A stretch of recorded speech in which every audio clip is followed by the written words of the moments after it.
संत रामपाल जी महाराज एक ऐसे महान संत जिन्होंने अपनी सतभक्ति, तत्व ज्ञान, करुणा और सेवा के बल पर समाज में नई मिसाल कायम की है। संत रामपाल जी महाराज की अगुवाई में उनके सभी सतलोक आश्रमों से समाज कल्याण के अद्भुत कार्यों ने समाज को सुनहरे भविष्य की एक नई उम्मीद दिखाई है।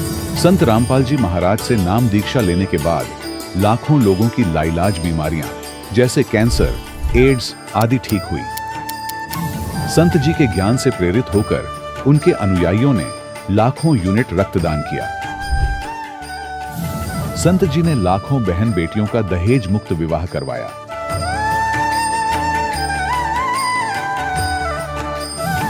संत जी ने लाखों लोगों का नशा छुड़वाया, करोड़ों उजड़े परिवार बसे।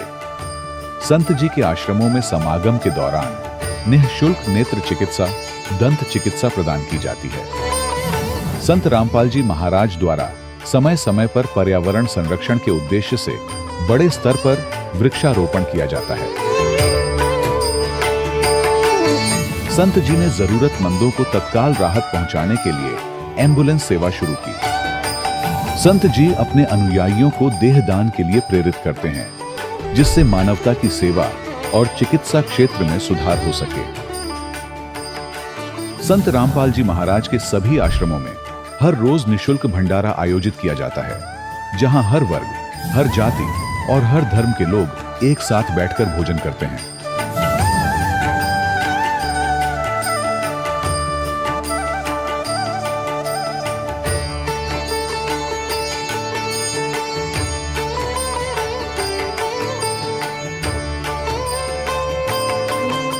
संत रामपाल जी महाराज की अन्नपूर्णा मुहिम ने गरीब और बेसहारा लोगों के जीवन में एक नई ऊर्जा और उम्मीद को जन्म दिया है। घर घर खाद्य सामग्री और जरूरी मदद पहुंचाकर संत रामपाल जी महाराज ने लोगों को दुख और मजबूरी से लड़ने की ताकत प्रदान की है।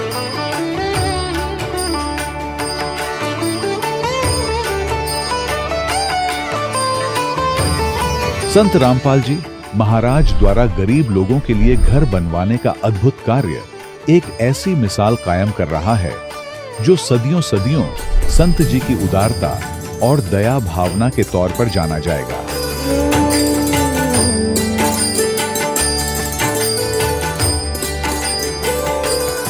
संत रामपाल जी महाराज के आश्रम में हजारों बुजुर्गों को सम्मान और प्यार के साथ जीवन जीने का अवसर मिलता है। उनके खाने, रहने और स्वास्थ्य की पूरी जिम्मेदारी संत रामपाल जी महाराज उठाते हैं।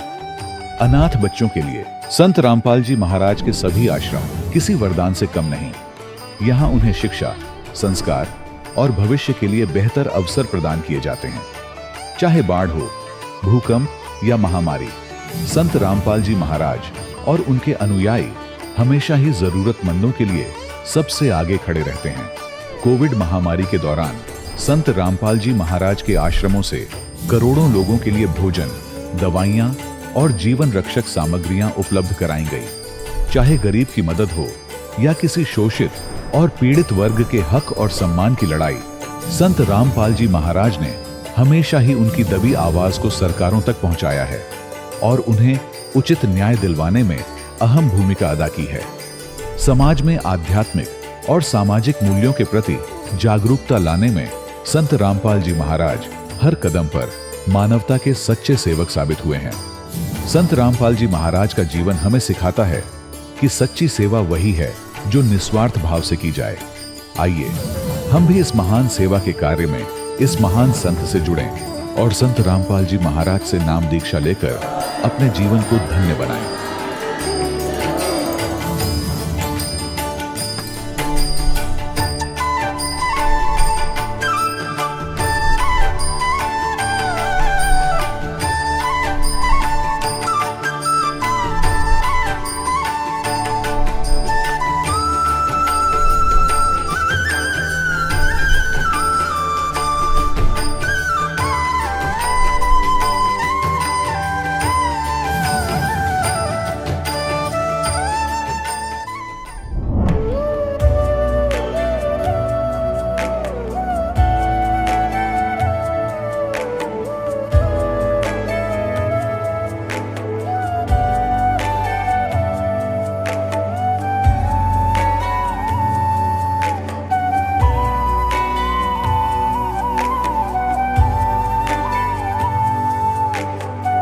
गीता 18 के श्लोक नंबर 62 में भगवान स्वयं कह रहे हैं कि अर्जुन उस परमेश्वर की शरण में जा जिसकी कृपा से परम शांति व शाश्वत स्थान अर्थात सतलोक को प्राप्त होगा। वो परमेश्वर कौन है, कहां है, कैसा है, जानने के लिए कृपया अवश्य सुनिए जगत गुरु तत्वदर्शी संत रामपाल जी महाराज के अमृत वचन। सत साहिब दर्शकों, ये कहानी है उड़ीसा के संबलपुर जिले की हेमांगिनी जी की, जिन्होंने हिंदू धर्म में प्रचलित सभी साधनाओं के साथ साथ ब्रह्मा कुमारी पंथ की भक्ति साधनाएं पूरे मन से की। परंतु ऐसा क्या हुआ जो इन्होंने ब्रह्मा कुमारी पंथ की साधनाएं त्याग कर संत रामपाल जी महाराज की शरण ग्रहण की? क्या इन्हें उन सभी सवालों के जवाब मिले जिनको जानने के लिए इन्होंने अपना आध्यात्मिक सफर शुरू किया था? आइए अब सुनते हैं हेमांगिनी जी की सच्ची कहानी, उन्हीं की जुबानी। नमस्कार जी। नमस्ते जी। क्या नाम है जी आपका? हेमांगिनी भोई। हेमांगिनी जी, आप कहाँ से हैं? जी मैं संबलपुर जिला से हूँ और उड़ीसा राज्य का। संत रामपाल जी महाराज से नाम दीक्षा आपने कब ली?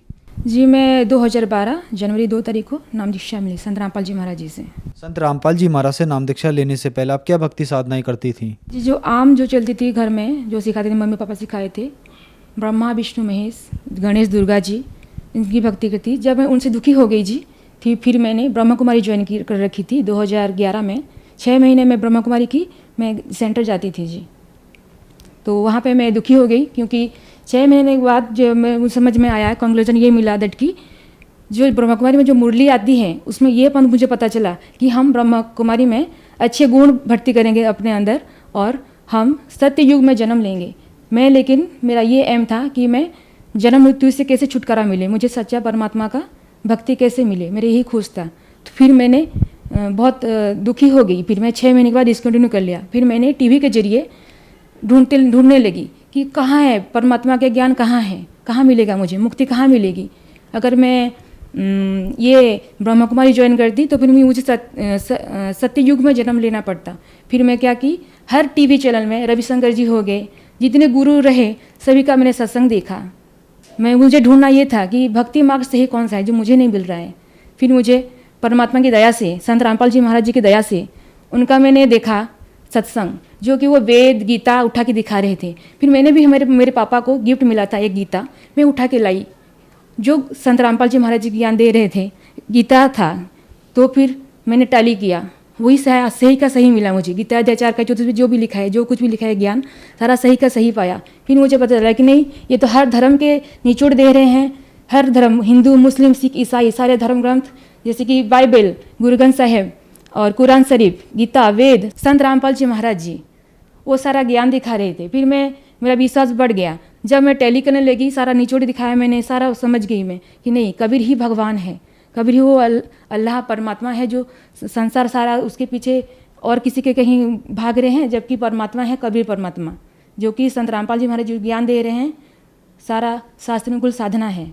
तो मैं इस तरह नाम दीक्षा लेने के लिए मैंने अपने मन ही मन ठान लिया। जब मेरे पास कुछ नहीं था, क्योंकि मैं पापा के घर में रहती थी, क्योंकि 2010 में मेरी शादी हुई थी।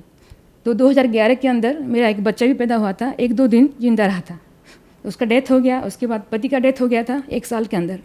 फिर मैं दुखी हो गई थी, इसी वजह से मैं इस शरण में ढूंढ रही थी भगवान कहाँ है बोल के। जब मैंने एक किताब देखा, मैं सत्संग सुने, वहाँ पे एक पीली पट्टी थी, पीली पट्टी में नंबर लिखा था। हमने अपने एड्रेस भरा, मैं मम्मी के नाम से, मेरे नाम से, भाई के नाम से, मैंने 4 एड्रेस मैंने भरा था। तो उसमें तब 2011 की बात है, तब आई थी किताब भक्ति सौदागर का संदेश। उस किताब को पढ़ के मुझे ये पता चला कि नामदान कुछ चीज़ है, नामदान कुछ लेना पड़ेगा। फिर मैंने ठान लिया कि नहीं, मुझे जाना है, वहाँ से मुझे नाम लेना है। फिर संत रामपाल जी महाराज की दया हुई जॉब मिलने के बाद, और फिर मैंने पापा को दिया था, पापा टिकट कटा लो और चलेंगे नाम लेने के लिए। जाके हमने संत रामपाल जी महाराज से नाम दीक्षा लिए। संत रामपाल जी महाराज से नाम दीक्षा लेने के बाद क्या आपको कोई लाभ भी मिले? जी, संत रामपाल जी महाराज जी से नाम लेके हमको विशेष बहुत लाभ मिला। मानसिक तरीके से, फाइनेंशियली कंडीशन सारा ठीक हो गया। और मेरी जितनी बीमारी थी, मैं सिकल सेल की बीमारी हूँ, मैं बचपन से, मुझे खून चढ़ता था, हर साल में 1-2 बार चढ़ जाता था। और मेरे इस सिकल सेल में जो प्रॉब्लम होता है, जैसे कि ये कुहनी में गठिया जितना होता है सब दर्द होता है, और जो बंदा रहता है चल नहीं पाता है, काम कोई कुछ कर नहीं पाता है। जैसे कि मैं थी बहुत बीमार थी पहले, संत रामपाल जी महाराज जी की दया से जो सिकिल सेल की बीमारी थी मेरी, तो पहले क्या होता था, गठिया बाद जितना भी मुझे दर्द होता था सारा कुछ, और मेरे ब्लड चढ़ता था, हर साल में 1-2 बार चढ़ता था ब्लड, वो सारा कुछ बंद हो गया। उसने डॉक्टर ने बोल रखा था कि आजीवन ये आपको दवाई खानी पड़ेगी, अगर ज़रूरत पड़ी तो आपको ब्लड भी चढ़ेगा। ये लाइलाज बीमारी है, और संत रामपाल जी महाराज जी की दया से अब मैं स्वस्थ हूँ और एक नॉर्मल लाइफ जी रही हूँ। मेरे रिपोर्ट है सारे, आप देख सकते हैं कि मुझे सिकिल सेल था, वो भी डिजीज़ था जो कि बहुत जो रहता है सबसे डिजीज बोलते हैं, एक ट्रेड रहता है हल्का सा रहता है, और जो डिजीज रहता है वो बहुत ज़्यादा गंभीर रहता है, वो डिजीज है मुझे, और मैं नॉर्मल ज़िंदगी जी रही हूँ। आप पता से कर सकते हैं, सारी रिपोर्ट है मेरे पास, अभी मैं नॉर्मल लाइफ जी रही हूँ संत रामपाल जी महाराज की दया से। लाभ जैसे कि बहुत बार ऐसा हुआ, मेरी नौकरी जाने वाली थी, मैं पंचायत राज डिपार्टमेंट में काम करती हूँ, एक गवर्नमेंट जूनियर इंजीनियर हूँ। बात होता क्या है कि हम 20-25 दिन रुक गए थे उधर, हम सत्संग सुनने गए थे। तभी क्या हुआ, जब मेरे आने के बाद, तभी मेरी जॉब कॉन्ट्रेक्चुअल थी, 2014 की बात कर रही हूँ, 2014 नवंबर 18, तो मैं आई थी 25 तारीख को मैं लौट आई थी उड़ीसा। तो फिर मैं वही नॉर्मल जॉब ज्वाइन की मैंने। जॉब ज्वाइन करने के बाद कोई एक शब्द भी मुझे नहीं बोला कि दैट कि क्यों तुम 25 दिन नहीं थी बोल के। ये है परमात्मा का, संत रामपाल जी महाराज जी का चमत्कार।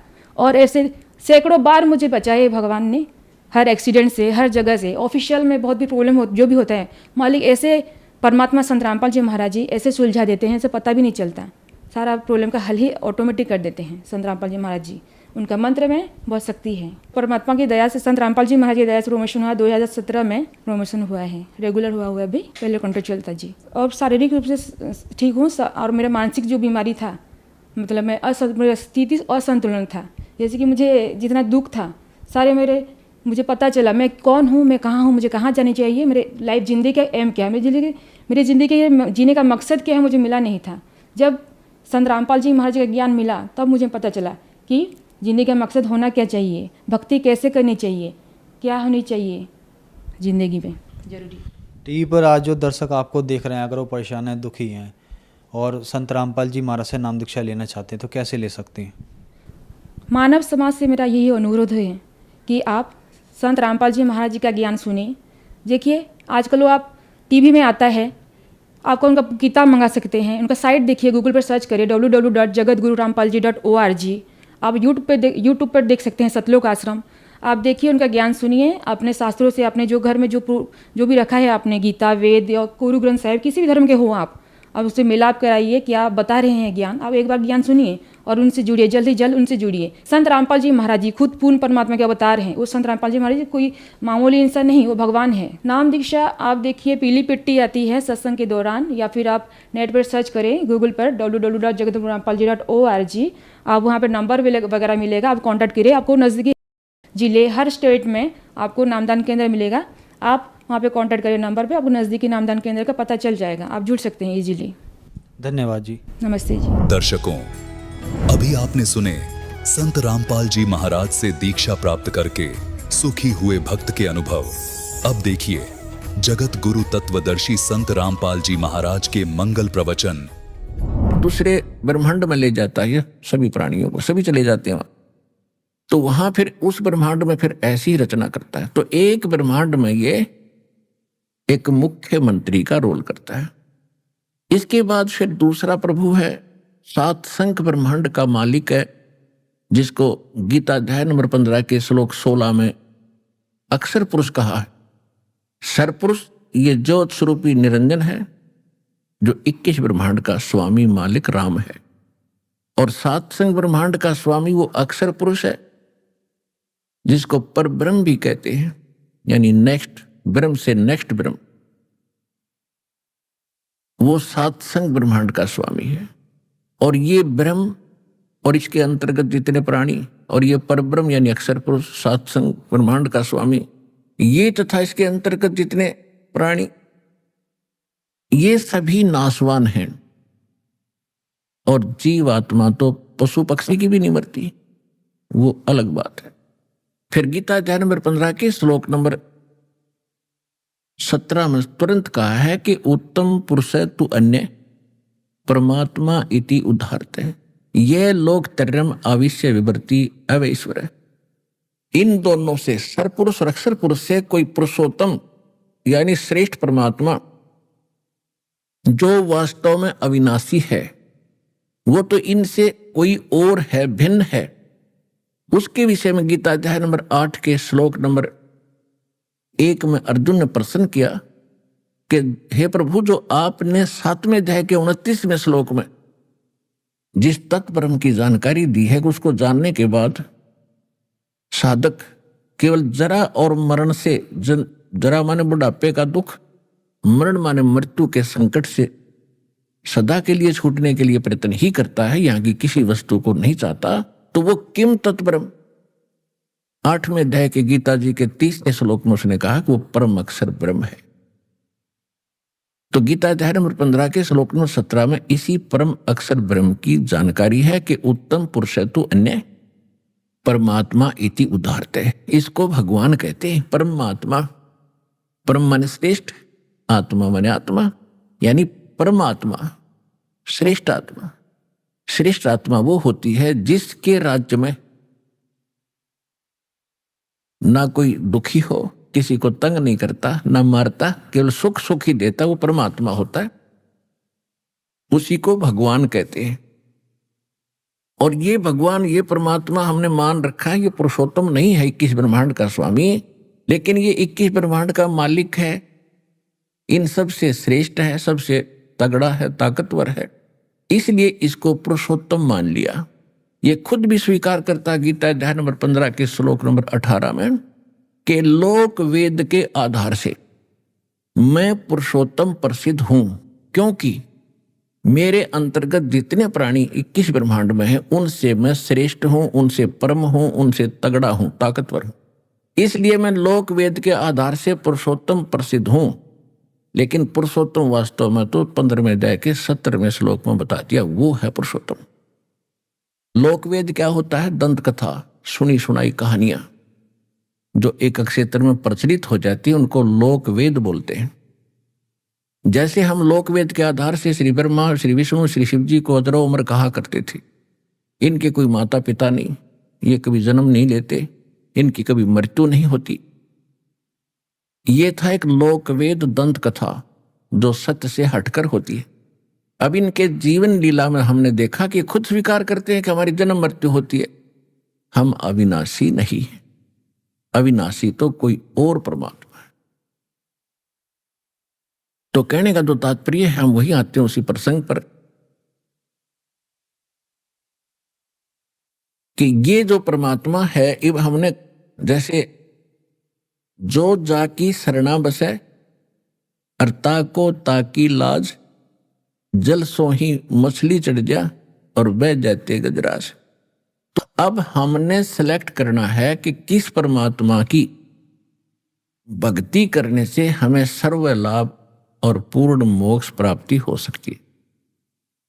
श्रीमद् भगवत गीता अध्याय नंबर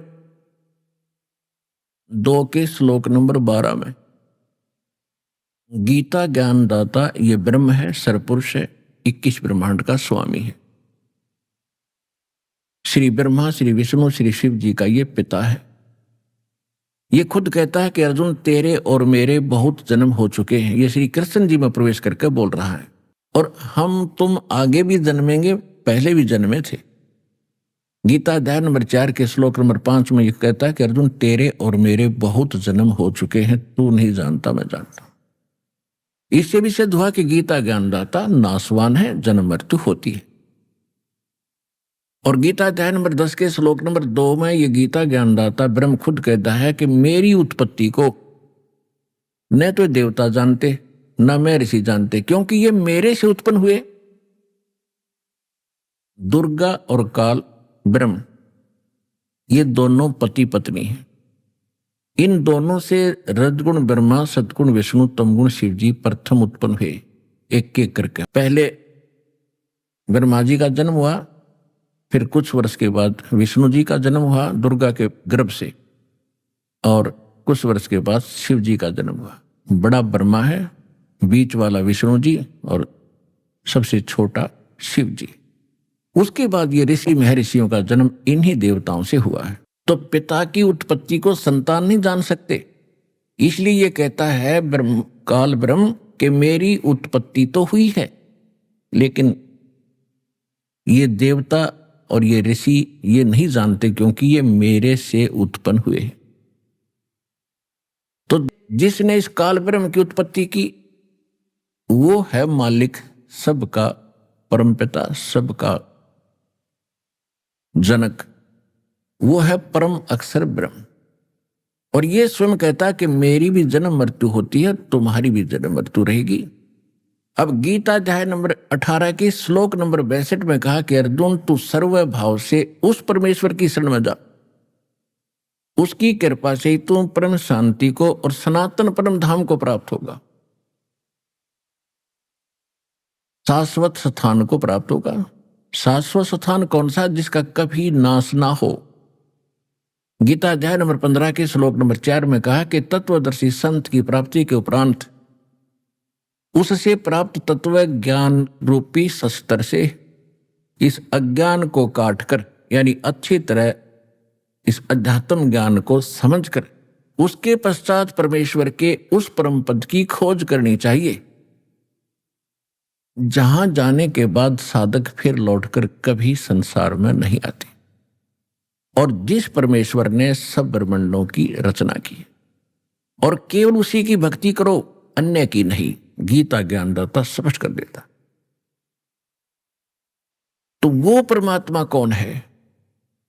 तो सत्संग इसी का नाम है जो सब सदग्रंथों का निर्णय कर दे। और परमात्मा ने 600 वर्ष पहले इस कलयुग में और प्रत्येक युग में आकर ये सत्संग कर रखा था। सौभाग्य हमारा कि धर्मदास साहिब जी ने ये लिख लिया, आज हमारा युग काम आया। उसके बाद अपनी प्यारी आत्मा आदरणीय गरीबदास साहिब जी को परमात्मा ने युग खजाना पुनः दिया, जिसमें अभी तक कोई डिस्टरबेंस नहीं हो पाई। और 600 वर्ष पुराना कबीर पंथ में काल के दूत घुसकर काफी कबीर सागर में फेर बदल करने की कुचेष्टा इन्होंने की, जैसे इनकी बुद्धि ने काम किया, लेकिन फिर भी उसमें सत्य बहुत छुपी रहेगी। उसकी पूर्ति के लिए संवत 1774 में आदरणीय गरीबदास साहिब जी का जन्म हुआ, और सन 1700 यानी उसके बाद 10 वर्ष की आयु के में परमात्मा स्वयं आए सतलोक से, उस बालक गरीबदास जी को मिले, सतलोक सचखंड लेकर के सारे ब्रह्मांडों की स्थिति से परिचित कराया और अपना लोक दिखा जहां भगवान रहता है स्वयं कबीर परमात्मा। वहां कितने सुखी प्राणी हैं, कैसे वहां का रहन सहन सुंदर है, और कैसे अमर शरीर है। वहां जाने के बाद फिर मृत्यु जन्म नहीं होता, ना वृद्ध अवस्था है। फिर गरीबदास जी को वापस छोड़ा, जिस समय गरीबदास साहिब जी को मृत जानकर चिता पर रख दिया था। उसके बाद गरीबदास साहिब जी को विश्वास हुआ कि मैं सचमुच सतलोक होकर आया हूं, नहीं तो वो स्वप्न मान लेते यदि चारपाई पर पड़े पड़े ज्यों का तू वापस शरीर हो जाता। उसके बाद परमात्मा ने उनके अंदर वो ज्ञान फीड कर दिया जो सत्य से परिपूर्ण है।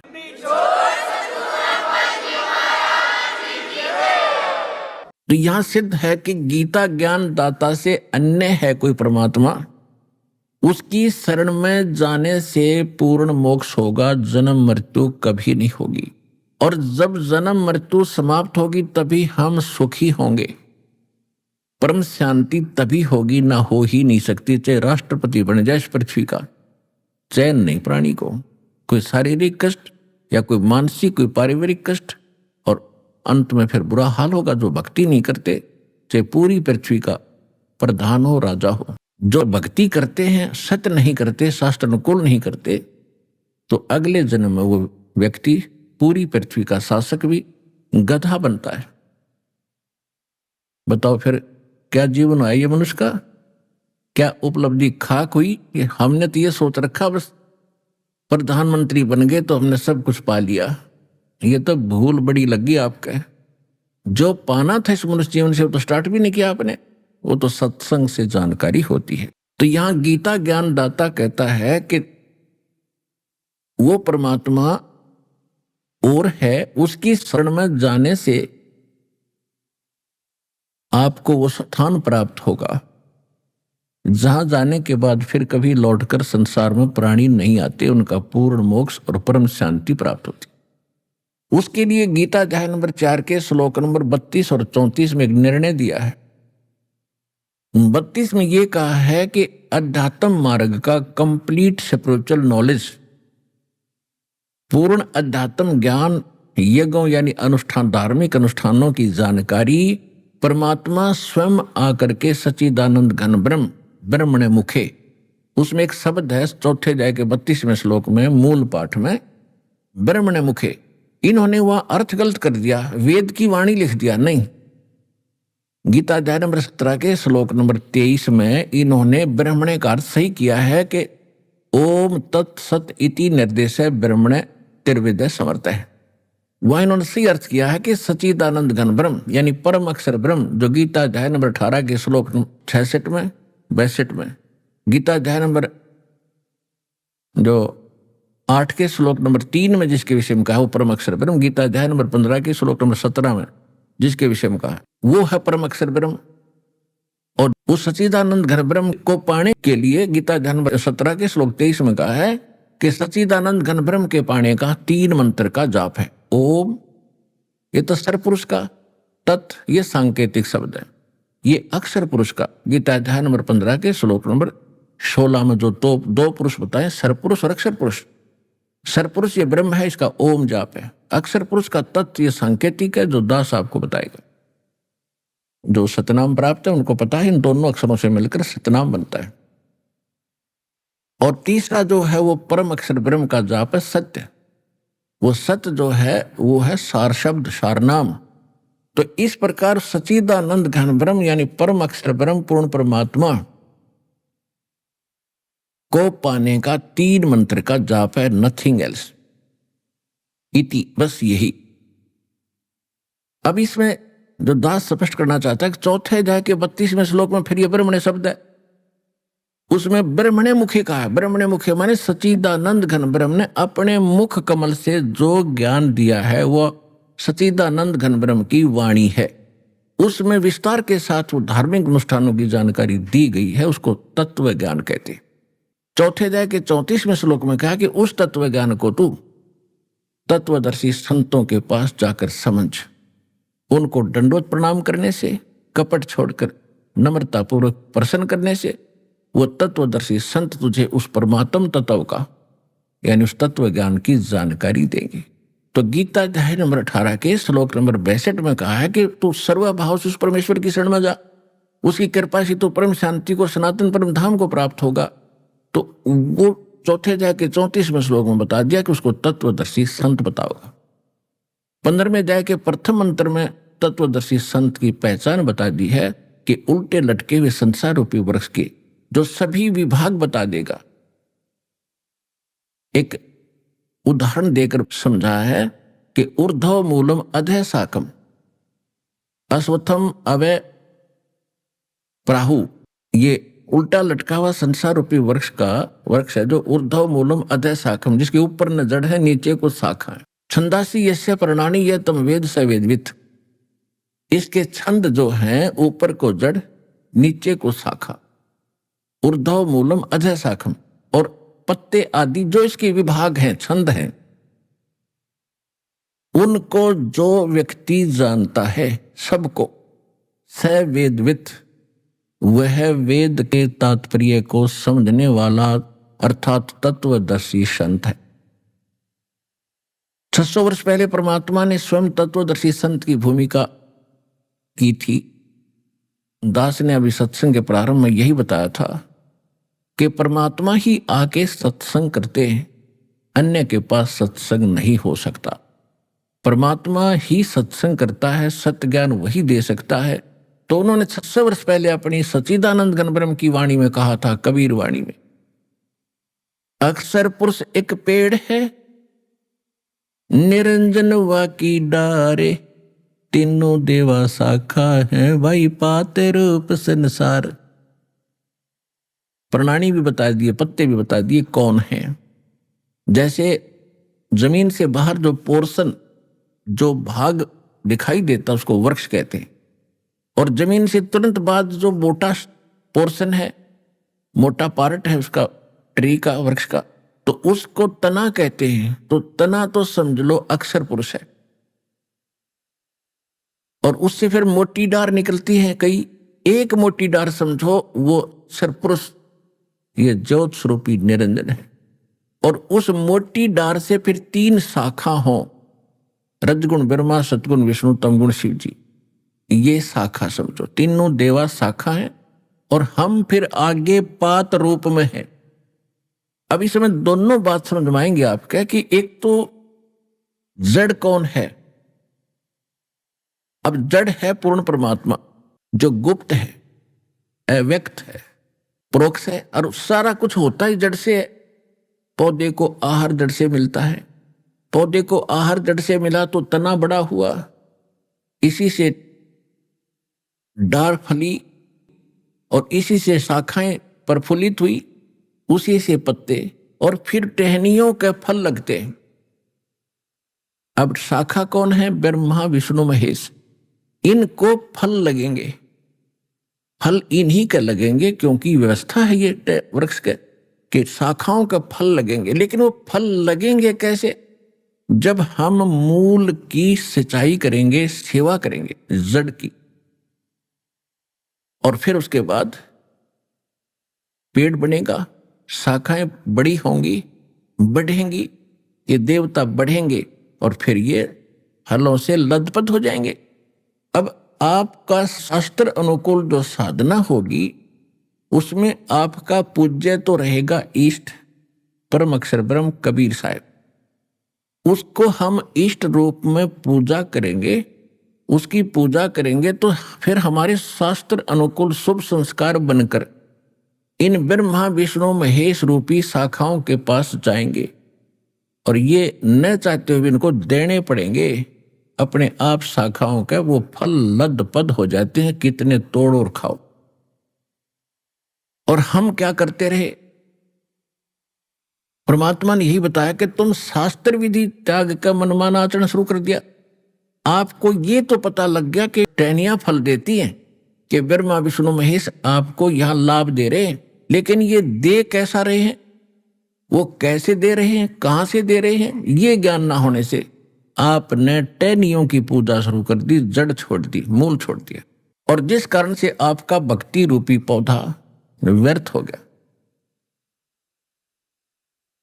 अब जैसे गीता अध्याय नंबर 3 के श्लोक नंबर 10 से लेकर 15 में कहा है कि आप यज्ञों के द्वारा, यज्ञ माने धार्मिक शास्त्र अनुकूल अनुष्ठानों से इन देवताओं को बढ़ाओ, और ये बढ़े हुए देवता तुम्हें फिर बिना मांगे फल देंगे। तीसरे अध्याय के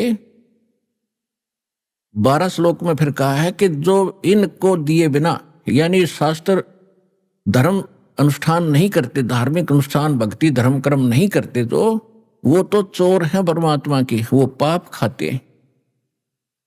और फिर कहा है कि तीसरे अध्याय के 14 और 15 श्लोक में एक निर्णय दिया है कि यहां जो भी कर्म करोगे वैसा ही फल मिलेगा, और ये कर्म आपको लगे यहां काल के लोक माने से 21 ब्रह्मांड, यहां 7 संग ब्रह्मांड वो अक्षर पुरुष के, इन सब में इंसान को किया कर्म ही मिलता है।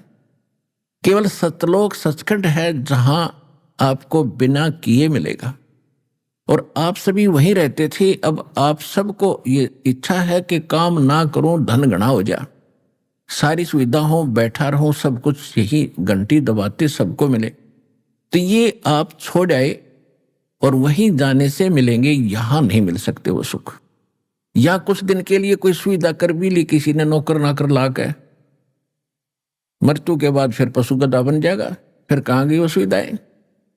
तो ये आपको सचखंड सतलोक में मिलेंगी। उसके पाने की, वहां जाने की अप्रोपर विधि दास के पास परमात्मा ने उपलब्ध कराई है। इसका लाभ उठा के और चलो वहां पर, इतनी सी बात है। अब जो प्रसंग चल रहा है कि परमात्मा ने स्वयं आकर बताया था कि हम साधना गलत करे थे। तो तीसरे अध्याय के 14-15 श्लोक में बताया है कि शास्त्र अनुकूल साधना शास्त्र विहित कर्मों के अनुसार बनती है। शास्त्र अनुकूल साधना जब करोगे, भक्ति करोगे, तो वो आपके शास्त्र अनुकूल शुभ कर्म बनेंगे भक्ति के, और कर्म लगाए ब्रह्म ने, और ब्रह्म की उत्पत्ति हुई परम अक्षर ब्रह्म से, पूर्ण परमात्मा से, और जो परम अक्षर ब्रह्म को इष्ट रूप में, मूल रूप में पूज्य मानकर सभी धार्मिक अनुष्ठान करता है, तो उसको वो कंप्लीट लाभ होता है, वो पूर्ण जानकार है। यानी हमने उस इष्ट को, उस पूर्ण परमात्मा को इष्ट रूप में मानकर अनुष्ठान करने चाहिए, तब हमारे शास्त्र अनुकूल साधना बनेगी और शास्त्र अनुकूल उन कर्मों का फल देंगे ब्रह्मा विष्णु महेश ही, और विशेषकर विष्णु जी, क्योंकि इसको यहाँ का ये फल देने का ये इंचार्ज बना रखा है। और हम सुनते आते थे जैसे कर्म करेगा वैसे फल देगा भगवान, बिल्कुल सही है। तो कर्म ही आप गलत कर रहे थे, फल भगवान खाक देगा, फिर ये ब्रह्मा विष्णु महेश क्या देंगे। तो आप कहीं किसी फैक्ट्री में नौकरी करते हो, कंपनी में या गवर्नमेंट के, तो आपकी प्रॉपर अटेंडेंस लगती है, आपका वर्क डन देखा जाता है। 1 महीने में फिर आपकी सैलरी बनती है आपकी अटेंडेंस के अनुसार, और फिर उसकी तनख्वाह देता है क्लर्क। तो क्लर्क ना चवन्नी आपको ज्यादा दे सकता ना कम दे सकता, और वो किया आपने जहां फील्ड में काम था फिर मिलेगा दफ्तर में। इसी प्रकार समझ लेना कि शास्त्र अनुकूल साधना जब आप करोगे, वो शास्त्र अनुकूल शुभ संस्कार भक्ति के आपके बने, तो फिर वो फल ये ब्रह्मा विष्णु महेश रूपी क्लर्क ही देंगे आपको, और नहीं दे सकता। यहाँ का इंचार्ज है। पुण्यात्माओं, हम अपने बच्चों को और स्वयं भी शिक्षा के लिए कितना तवज्जो देते हैं, कितना महत्व देते हैं। और लगभग 16 वर्ष बच्चा पढ़ता है, 16वीं करेगा, 16 पढ़ा, उसके बाद M.Ed, B.Ed या कोई ट्रेनिंग करता है, तो 20 वर्ष हम अपने बच्चों को, बेटा बेटियों को फ्री छोड़ देते हैं कि बेटा आप पढ़ो और अपना जीवन सफल करो। तो कितना सिलेबस पढ़ते हैं, ट्यूशन भी लगाते हैं, ना जाने दिन रात लगे रहते हैं, तब जाके कोई सफलता मिलती है। और वो शिक्षा तो होगी, लेकिन उसमें भी सबको वो उपलब्धि नहीं होती। 10% ही को कोई नौकरी, कोई व्यवसाय प्राप्त होता है, अन्यथा 90% अपना वही दैनिक कार्य करते हैं, उनको लाभ भी ना हुआ। और इस अध्यात्म मार्ग की जो साधना और प्रयत्न है, मजदूरी, ये कभी विफल नहीं जाएगी। इससे आपके संस्कार भी शुभ होंगे, आपके जो कर्म में ना लिखा होगा शुभ, वो भी मालिक देगा इन शुभ कर्मों से, इस जन्म में भी स्टार्ट कर देगा। तो इसके लिए हमने इब नए सिरे से इतनी ही तवज्जो इस अध्यात्म मार्ग को समझने के लिए देनी पड़ेगी। इसके लिए परमात्मा ने इतनी सुविधा कर दी है कि कलम तोड़ दी, प्रोजेक्टर बनवाए, चैनल बनवाए, एक चिप बनवा दी, एक मेमोरी कार्ड छोटा सा, इसमें 10-10, 40-40 घंटे का सत्संग सुन सकते हो। जब भी संसारिक कार्य से, पढ़ाई से, जो भी आप जॉब भी कर रहे हो, कोई मजदूरी कर रहा है, तो अवश्य थोड़ा सा समय परमात्मा के ज्ञान को समझने में निकालो। हम अपने प्रत्येक कार्य के बाद बहुत से ऐसे गलत काम करते थे जिनकी कति आवश्यकता नहीं थी। ताश खेलना, कित बैठकर 10-5 में गप्पे मारना, कित राजनीति की चर्चा करना, या बच्चे पढ़ाई छोड़कर के बाद जो समय मिलता है उसमें फिल्म देखते हैं, तो वो समय व्यर्थ जाता है। उस समय को परमात्मा के ज्ञान सुनने में और इस प्रमाणों को देखकर परमात्मा को जानने में अवश्य लगाए। तो इसके लिए परमात्मा ने ऐसी सुविधा दी है, आसानी से आप समझ सकते हो। क्योंकि गुरु क्या होते हैं, ये आध्यात्मिक टीचर होते हैं। और इस काल ने इसकी इतना प्रारूप बिगाड़ दिया भक्ति का, किसी ने 4 बात सीख ली, वो गुरु बन गया, अटपट खटपट करके लाखों को बर्बाद करके आप भी नरक में, साथ उन घसीट ले गया। तो अब हमने उन गुरुओं को भी पहचानना है जो भक्ति मार्ग ठीक नहीं रखते, तो वो सबसे बड़े अपने जीवन के दुश्मन और साथ में अन्य प्राणियों के भी वो शत्रु सिद्ध होंगे। वो बुरे नहीं है, उनको ज्ञान नहीं है, उनके साथ आपने बद व्यवहार नहीं करना चाहिए, लेकिन कोशिश करो समझाने की। और नहीं मानते हैं, सारा कुछ जानकर भी नहीं मानते, तो आदमी अच्छा नहीं है। उसके लिए परमात्मा ने ऑप्शन बता दी है कि जान बूझ साची तजय और करे झूठ तैने, और ताकि संगत है प्रभु सोपन में भी ना दे। तैसे नालायक के पास फिर दोबारा नहीं जाना चाहिए। उसको तो आपको पता है कि सारा ज्ञान समझा दिया और गुरु बना बैठा है और अब भी नहीं मान रहा है, तो इंसान अच्छा नहीं है। जो अच्छे इंसान मेहनत संत हैं वो समझ रहे हैं और यहाँ आके अपना कल्याण करवा रहे हैं। और उन्होंने अपने चेलों से भी कह दिया भी मेरा मार्ग गलत था, अब वापस चलो। अब जैसे कोई जा रहा है और 10-20 को साथ ले रहा है, आगे उसको कोई मार्ग मिल जाता है कि रास्ता ठीक नहीं है, तो उसकी समझ व्यक्ति की अगर नेक है तो यूं कहेगा भाई ठीक है वापस चलो, धोखा लग गया, भूल लगी मेरे, वापस चलने में हित होगा। तो फिर भी नहीं मानता है तो आदमी अच्छा नहीं है, उसके पास संपर्क ही ना रखो तो बैठा रहेगा अकेला, औरों को खराब तो ना करेगा फिर। तो इसलिए दास आपको ऐसा ज्ञान दे रहा है कि बूढ़े से लेकर बच्चे तक इन प्रमाणों को देखकर बहुत आसानी से समझ जाता हु इज गॉड और क्या हमारी पवित्र सदग्रंथ हमें बताना चाहते हैं और हमें प्राप्त क्या हुआ था उनसे, हमें ज्ञान मिला क्या था, वो कितना गलत और बेबुनियाद था और वास्तविकता इस पर पवित्र सदग्रंथों में क्या छुपी थी। और इन्हीं सदग्रंथों का नाम लेकर ये धर्म गुरु हमें ज्ञान बताया करते थे, तो हम सत्य माना करते थे कि जो ये बता रहे हैं वो हमारे धर्म ग्रंथों में लिखा है वो सही है। तो धर्म ग्रंथों में क्या लिखा है अब आपको पता चला, तो अब उन दंत कथा को ना स्वीकार करके अपने शास्त्रों में लिखी सच्चाई को स्वीकार करना चाहिए। इतना सा प्रयत्न और इतना सा ज्ञान है। अब देखिएगा श्रीमद् भगवद गीता अध्याय नंबर 15 के श्लोक नंबर 1 से लेकर 4 का एक सारांश है। ऊर्ध्व मूलम अधः शाखम अश्वत्थम प्राहु अवम छंदासी यस्य प्रणानी ये तम वेद स वेदवित। ये देखिएगा, ये पवित्र सदग्रंथ श्रीमद् भगवद गीता और ये गीता प्रेस गोरखपुर से प्रकाशित है। जयदाल गोविंद का इसके अनुवादक हैं। इसके अध्याय नंबर 15 का श्लोक नंबर 1 आपको दिखाते हैं। ये है पंचदशो अध्याय, 15वां अध्याय स्टार्ट हुआ। 1 नंबर मंत्र में है कि ऊर्ध्व मूलम अधः शाखम अश्वत्थम प्राहु अवम छंदासी यस्य प्रणानी ये तम वेद स वेदवित। इसका अर्थ है कि ऊर्ध्व मूलम, ऊर्ध्व माने ऊपर को, इन्होंने गलत लिखा है। अधः माने ब्रह्मा मुख्य रूप मुख्य शाखा वाली, ये गलत अनुवाद किया। अध माने नीचे होता, देखिएगा ये दूसरी श्लोक में इसी 15वें अध्याय का, इसमें ऊर्ध्व शब्द भी है, अधः भी है। अधः 2 बार लिखा अधः, और यहां इन्होंने अनुवाद किया है अधः माने नीचे, अधः माने नीचे, अधः माने नीचे, और ऊर्ध्व माने ऊपर, अधः माने नीचे, अधः माने नीचे। बिल्कुल, तो यहां ये विचलित हो गए क्योंकि इनको श्री कृष्ण से ऊपर ज्ञान नहीं था।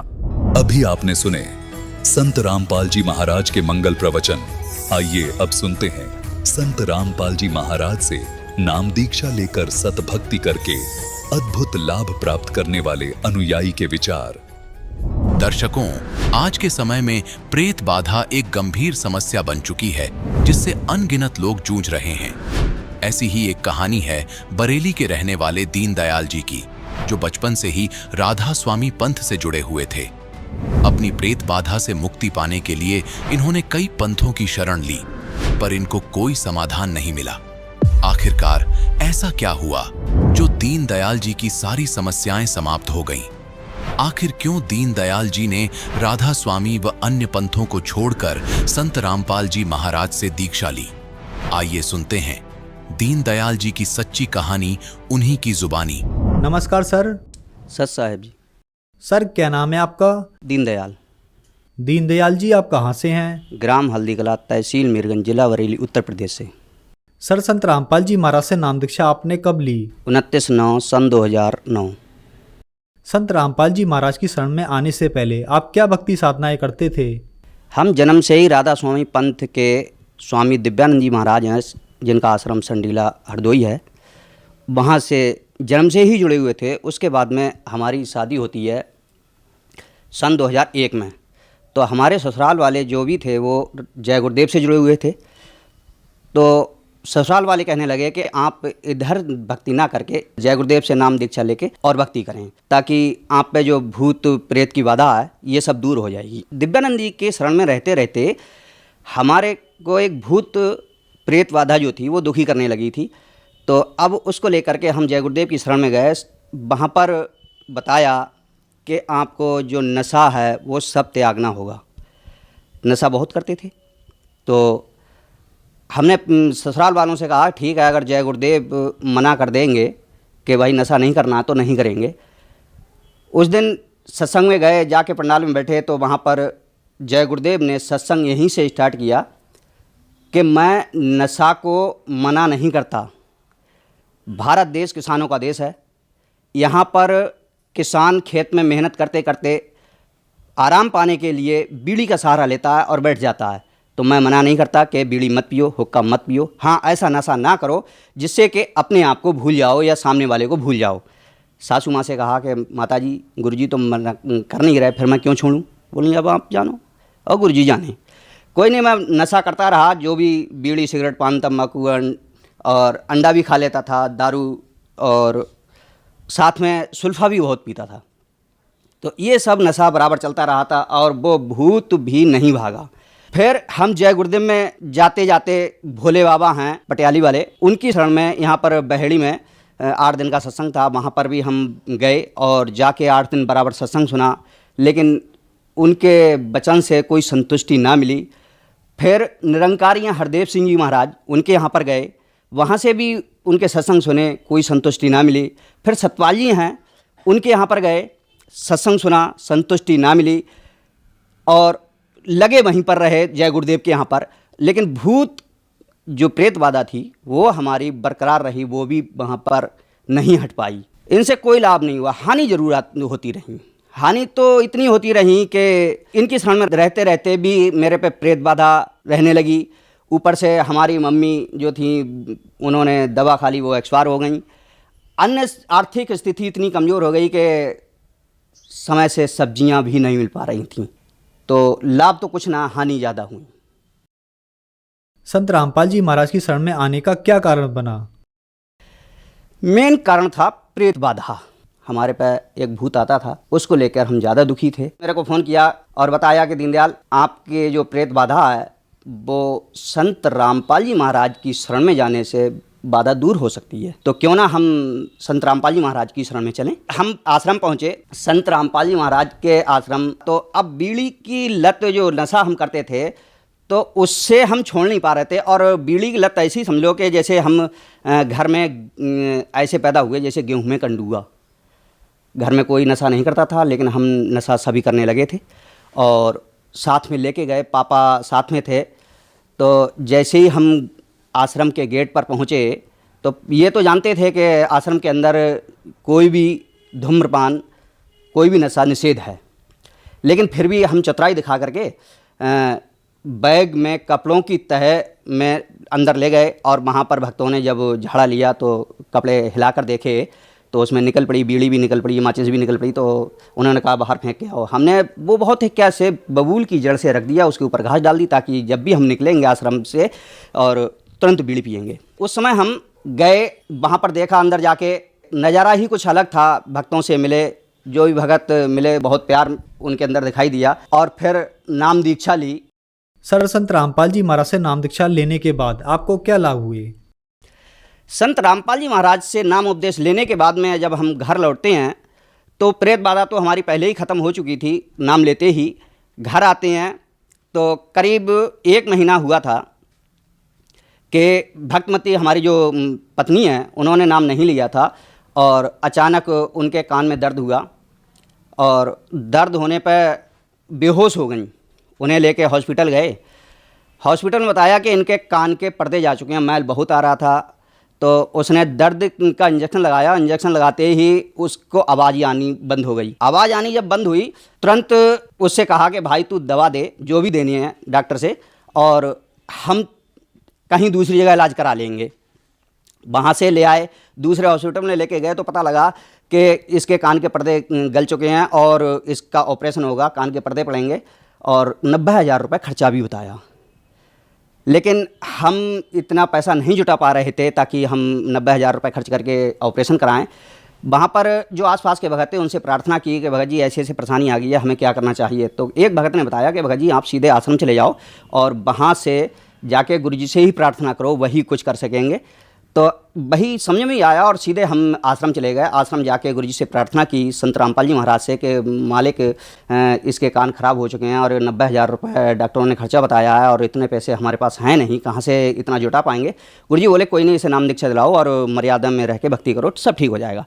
विश्वास था नहीं कि इतना विश्वास करें ताकि ठीक हो जाएंगे, क्योंकि पता था कि संत तो कहते ही रहते हैं कि ठीक हो जाएंगे ठीक हो जाएंगे। पिछले समय से देख रहे थे हम संतों की बात, तो विश्वास नहीं हुआ। मन में विचार आया क्यों ना हम जब तक ये कान ठीक ना हो जाते तब तक यहीं पर रहें, ये निर्णय लेके और हम वहीं पर टिक गए। 2 बार दर्शन के लिए संत रामपाल जी महाराज के जाते थे हम, तो हर बार में दिखाते और बोलते कि मालिक दया करो कान ठीक हो जाएं। मालिक की रजा हुई कि बिन दबा के पहले दिन ही सबसे पहले कान का मैल कम हुआ। दूसरे दिन दर्शन के लिए गए तो पता लगा कि कान का मैल आना ही बंद हो गया। करते करते इसी तरह 8 दिन लगातार हम आश्रम में रहे, सेवा की और मालिक से प्रार्थना की कि 8 दिन में बिन दबा के भी वो कान आज तक ठीक हैं, सुनाई भी बराबर आती है, मैल भी नहीं आता, बिल्कुल ठीक है, वो स्वस्थ है। संत रामपाल जी महाराज की शरण में जाने से ये मेरी पत्नी को लाभ हुआ। उसके बाद में मेरा बेटा एक छोटा उस समय था 1 साल का, मेरे घर से करीबन 50 फीट दूरी पे रोड है। तो 1 साल का लड़का लड़खड़ाता हुआ रोड की तरफ निकल जाता है। बाइक से आ रहे 2 सवार वो टकरा जाते हैं उस लड़के से। दोनों की अच्छी टक्कर हुई, लेकिन लड़के के कहीं खरोच नहीं आई। सामने जो मार्केट थी, मार्केट में बैठे सभी लोग देखने लगे कि ये दीनदयाल का लड़का और ये मर गया आज, क्योंकि जरा सा बच्चा, 1 साल का बच्चा, और ये बचेगा नहीं अब। डॉक्टर भी थे वहाँ पर वो मार्केट में, वो दौड़ के आए और उसे उठाने लगे। जैसे ही उसे उठाने लगे तो लड़का डर की वजह से वो डर गया और डर की वजह से वो घर की तरफ दौड़ पड़ा। घर पहुंच गया जैसे ही भागते भागते, और उनको उठा के फिर उनकी मल्लम पट्टी की गई। 2 जो मोटरसाइकिल पे थे उनकी मल्लम पट्टी की गई। काफ़ी समय तक उन्हें होश नहीं आया था। तो इस तरह से संत रामपाल जी महाराज ने मेरे बच्चे को जीवन दान दिया। और फिर एक बार मैं अपनी ससुराल अपनी पत्नी को लेकर के जा रहा था साइकिल से, तो सामने ही खड़ी कर दी साइड में कच्चे पे आके साइकिल, और सोचा कोई ना कोई चीज़ ले लें बच्चों के लिए। तो अब वो बच्चों के लिए चीज़ लेने के लिए खड़े हुए थे कि मैं साइकिल पे ही खड़ा था, पत्नी मेरी उतर चुकी थी। और जैसे ही देखता हूँ सामने के एक मोटरसाइकिल सवार मेरे तरफ को चला रहा सीधे। वो मोटरसाइकिल वाला आ रहा है, मैं पत्नी से बोल रहा हूँ कि भाई ये मरेगा, मेरे को भी मारेगा। आते आते वो मेरे से टकराया। टकराने पर ये पता ना लगा कि वो टकराया किससे। मेरी साइकिल ज्यों की त्यों खड़ी रही। मटकाट में एक स्प्रिंग लगा लेते हैं उसे रोकने के लिए, तो वो निकल के वास्तव में दूर गया और वो बहुत बुरे ढंग से बिखर गए। मोटरसाइकिल और 2 सवार जो बैठे थे वो दोनों बिखर गए और मेरा कुछ नहीं बढ़ा। इस समय भी मालिक ने, संत रामपाल जी महाराज ने मेरे को एक्सीडेंट से बचाया। इसी प्रकार एक बार हम अपने भतीजे के ससुराल जा रहे थे, 2 लोग पीछे बैठे थे। रास्ते में हमारी 80-90 की स्पीड पर मोटरसाइकिल चल रही थी और सामने ट्रक था, ट्रक के पीछे ही हम चल रहे थे। साइड में कोई और रास्ता था नहीं। सामने ट्रक के कुछ और सवारी आती है, उसने हाई ब्रेक लगाए कि हम लगा नहीं पाए। तब तक पता लगा कि हमारी गाड़ी ठुकी जा रही थी उस ट्रक में। हमने एक खंती थी कोई 3 फीट गहरी, उसमें डाल दी। आंखें मिच गईं, बंद हो गई हमारी आंखें। हम कुछ सोच समझ नहीं पाए कि पता लगा कि जब हमारी आंख खुली तो रोड, ट्रक के अगले रोड पर अपनी मोटरसाइकिल पाई। दाता ने, संत रामपाल जी महाराज ने उस बार भी हमें जीवन दान दिया तीनों को, और हम तीनों को मौत के मुंह से बचाया। तो ऐसे तो मालिक चमत्कार हर समय हर पल कोई ना कोई करते ही रहते हैं अपने भक्तों के साथ में।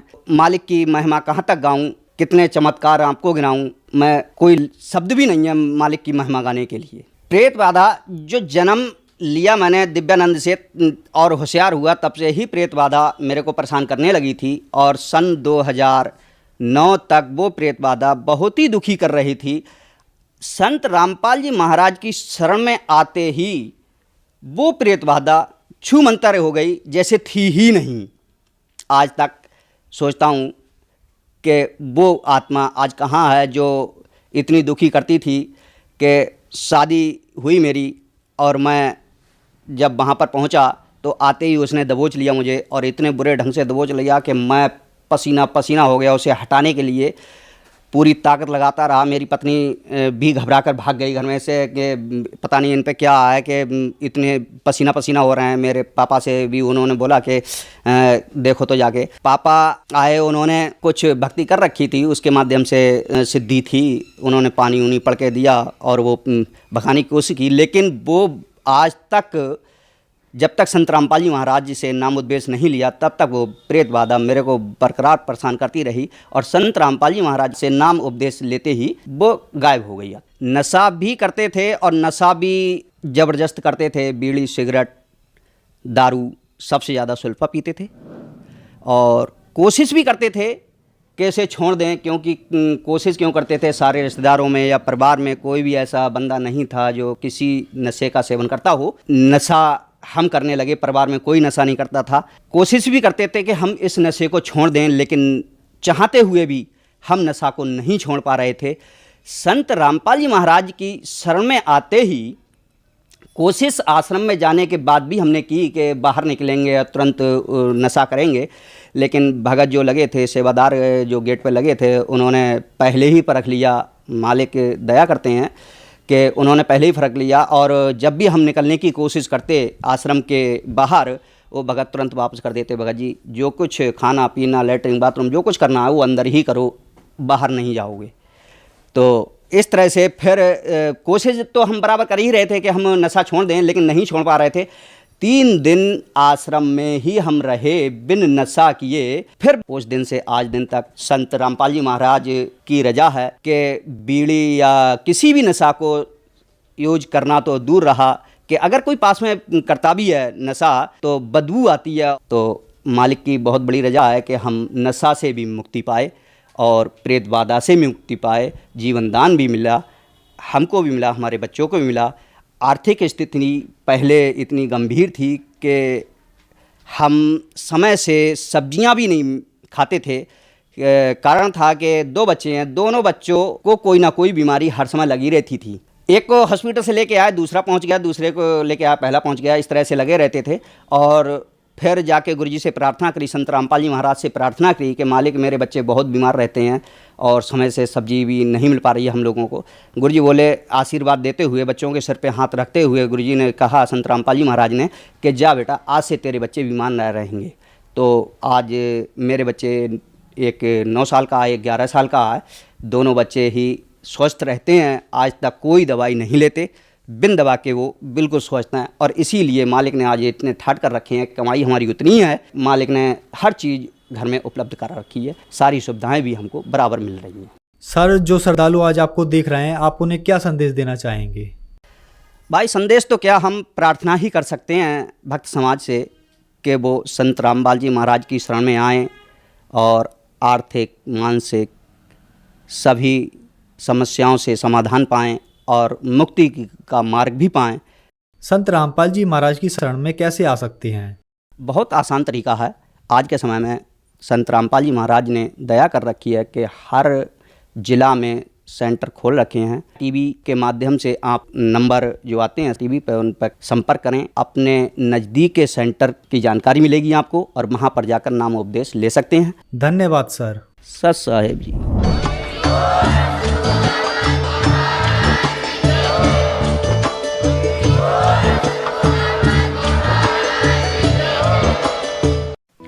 आप सुन रहे थे जगत गुरु तत्वदर्शी संत रामपाल जी महाराज के मंगल प्रवचन। अधिक जानकारी के लिए संपर्क करें।